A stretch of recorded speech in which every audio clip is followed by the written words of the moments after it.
Picture this. It's the turn of the 19th century. The world is in absolute chaos, entirely gripped by revolution. And right out of that fire steps one of the most deeply contradictory figures in all of human history, Napoleon Bonaparte. Today, in this explainer, we're unpacking how a young, mocked outsider from a tiny island managed to completely transform himself into an emperor who literally reshaped the globe. It's a massive legacy that still sparks intense debate today. Napoleon once unapologetically declared, "Power is my mistress. I have worked too hard at her conquest to allow anyone to take her away from me." Wow. That raw, naked ambition? That is exactly the beating heart of the paradox we're exploring. Was this guy a heroic liberator spreading Enlightenment ideals to the masses, or was he just a power-hungry dictator? Let's find out. Act 1. Rise of the Corsican Outsider. Born on the island of Corsica in 1769, Napoleon was pretty much an outcast at his French military college. His aristocratic classmates mocked him endlessly for his accent.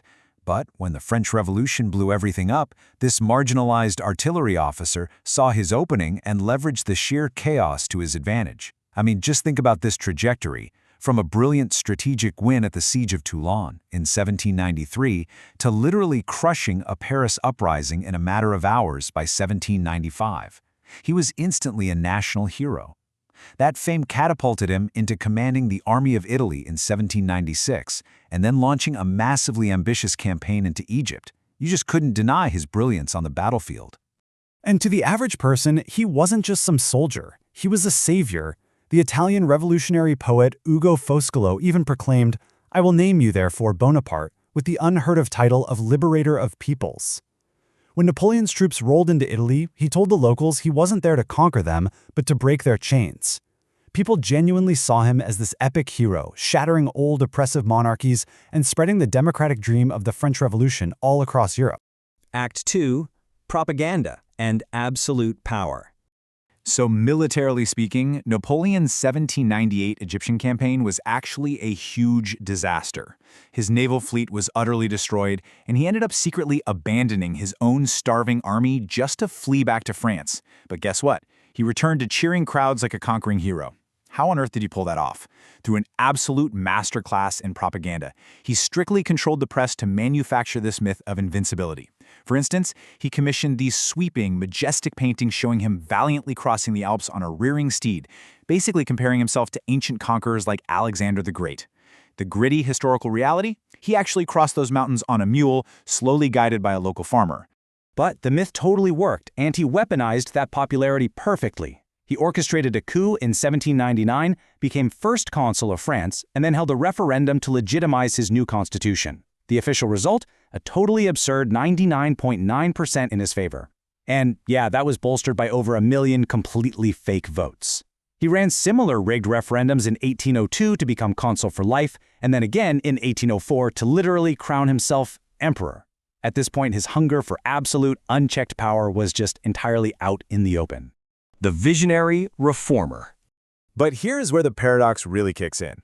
Despite acting like a dictator, Napoleon wasn't just a tyrant. He was actually an incredibly intelligent administrator who brought some desperately needed stability to a fractured France. We're talking about the Napoleonic Code, a massive legal framework that officially killed off feudalism and guaranteed equality for men under the law. He established a secular stance to protect religious freedom, created the Bank of France to finally put a stop to hyperinflation, modernized the whole tax system, and even built a centralized public education system. These weren't just temporary fixes. They laid down the civil liberties and legal foundations that millions of people across Europe are literally still living under today. Authoritarian rule and repression.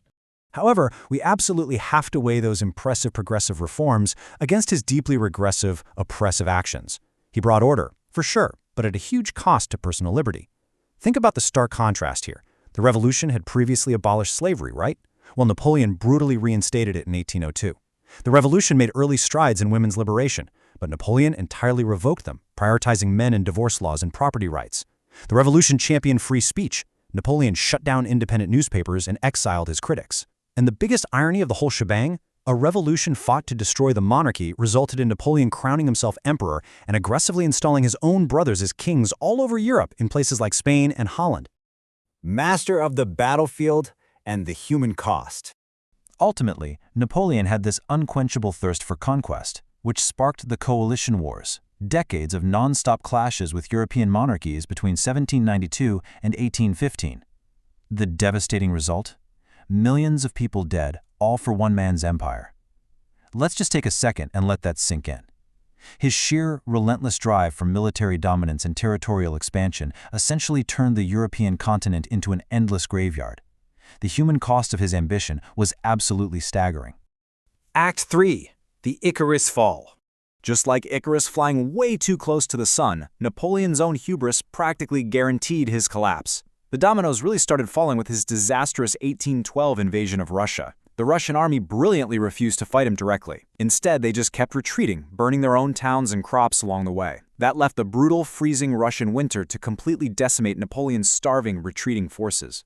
Sensing blood in the water, a newly united European coalition dealt France a crushing blow at the Battle of Leipzig in 1813. By 1814, he was forced to abdicate the throne and was shipped off into exile on the Mediterranean island of Elba.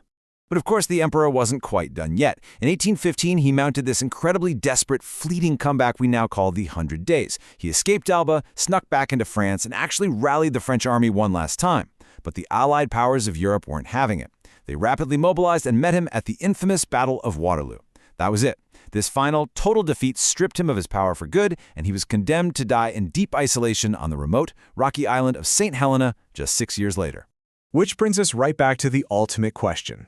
Should Napoleon Bonaparte be remembered primarily as a visionary reformer who completely modernized Europe, a military genius whose battlefield tactics are still taught today, an authoritarian dictator whose runaway ego caused unparalleled destruction?